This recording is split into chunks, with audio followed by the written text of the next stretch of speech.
జోహార్ తెలంగాణ మన వీరులకు, జోహార్ తెలంగాణ మన వీరులకు. ఇవాళ రాష్ట్ర అవతరణ దినోత్సవం. ఈ సందర్భంగా మన తెలంగాణలోనూ తెలంగాణ బిడ్డలు ప్రపంచవ్యాప్తంగా ఎక్కడెక్కడ ఉన్నా వాళ్ళందరికీ కూడా శుభాకాంక్షలు, తెలంగాణ ఉద్యమాభినందనలు. మిత్రులారా, ఇవాళ తెలంగాణ రాష్ట్రం వచ్చి 11 ఏళ్ళు పూర్తవుతున్న సందర్భంలో ఇంకా మిగిలిపోయినటువంటి అంశాలేంటి, మనం సాధించుకోవాల్సినటువంటి అంశాలేంటి అనేటువంటిది ఒక పెద్ద ప్రశ్నగా మన ముందున్నటువంటిది. కేవలం భౌగోళిక తెలంగాణ మాత్రమే వచ్చింది. ఒక స్వేచ్ఛాయుతమైనటువంటి వాతావరణం లేదు, ప్రజాస్వామికమైనటువంటి వాతావరణం లేదు, మన సంపద మన చేతుల్లోకి రాలేదు, మన భూమి మన చేతుల్లోకి రాలేదు, మన పిల్లలకి ఇంకా చాలామందికి ఉద్యోగాలు రాలేదు. ఇక్కడ వనరుల సంపద ఇక్కడ ప్రజలకే చెందేలా చేయాల్సినటువంటి అవసరం ఉంటుందని, అడవిపైన ఆదివాసీలకి హక్కు ఉండాలని, అడవిలో ఉన్నటువంటి సంపదనంతా కూడా మాకే చెందేలా చేయాలని మేము స్వయం పాలనని కోరుకుంటున్నామని ఆదివాసీ బిడ్డలంతా కూడా ఏ రకమైనటువంటి పోరాటాలు చేస్తున్నారో అట్లాంటి పోరాటాలకి మద్దతుగా ఇవాళ మావోయిస్టులు కూడా అక్కడ పెద్ద ఎత్తున పోరాటాలు నిర్వహిస్తున్నటువంటి మనం చూస్తూ ఉన్నాం. అందుకోసమే వీళ్ళందరూ చేస్తున్నటువంటి పోరాటం చాలా న్యాయబద్ధమైంది. ఆ పోరాటానికి ప్రపంచమంతా కూడా మద్దతు తెలపాల్సినటువంటి అవసరం ఉన్నది.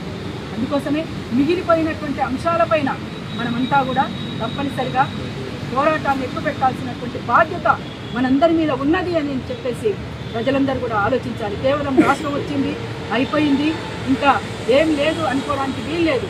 ఇవాళ అమరుల కుటుంబాలు చాలా క్షోభిస్తున్నాయి, బాధపడుతున్నాయి. ఇవాళ తెలంగాణ అమరుల కుటుంబాలు కానీ ఇవాళ అంతేకాకుండా తెలంగాణను కాంక్షించినటువంటి విప్లవకారుల యొక్క కుటుంబాలు కానీ విప్లవం కోసం పోరాడుతూ ముందుకు సాగుతున్నటువంటి వాళ్ళ త్యాగం వృధా కాకుండా ఉండాలి అంటే మనమంతా కూడా అలాంటి ఒక అంటే భౌగోళిక తెలంగాణ మాత్రమే కాదు, ఒక ప్రజాస్వామికమైనటువంటి తెలంగాణ కోసం మనం పోరాడాల్సినటువంటి అవసరం ఉంటుందని చెప్పేసి కూడా తెలియజేస్తూ ఉన్నాం. ఇవాళ ఆపరేషన్ పగారు పేరుతో ఆదివాసీలపైన యుద్ధం చేస్తుంది కేంద్ర ప్రభుత్వం. మన దేశాన్ని పరిపాలిస్తున్నటువంటి పాలకులే మన బిడ్డలపైన మన ప్రజలపైన యుద్ధం చేస్తూ విజయోత్సాహాలు చేసుకుంటున్నది. ఇంతకంటే దూరం ఇంకొకటి ఉండదు. అందుకే ఇప్పటికైనా మించిపోయింది.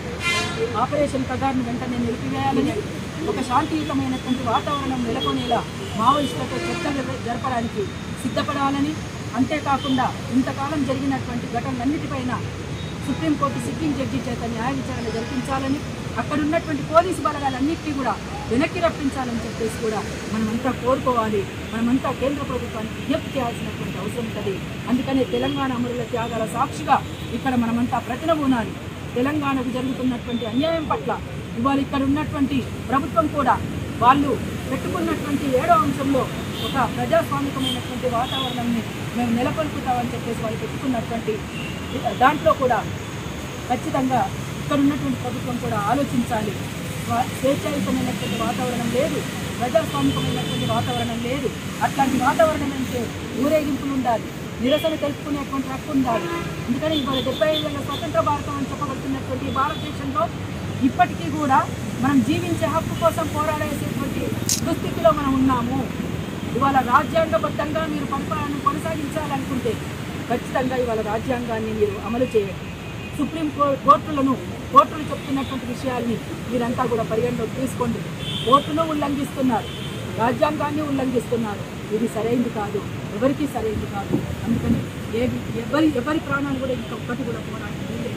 అటు ఆదివాసీలకు కానీ, నక్సలైట్లకు కానీ, పోలీసులకు కానీ ఏ ఒక్క ప్రాణం కూడా ఉండాలి అంటే వెంటనే కేంద్ర ప్రభుత్వం స్పందించి నక్సలైట్లతో చర్చ జరపాలి. తప్పనిసరిగా జరుపుతుందని మనమంతా జరపాలని ఆశిద్దాం, ఆకాంక్షిద్దాం. జై తెలంగాణ, జోహార్.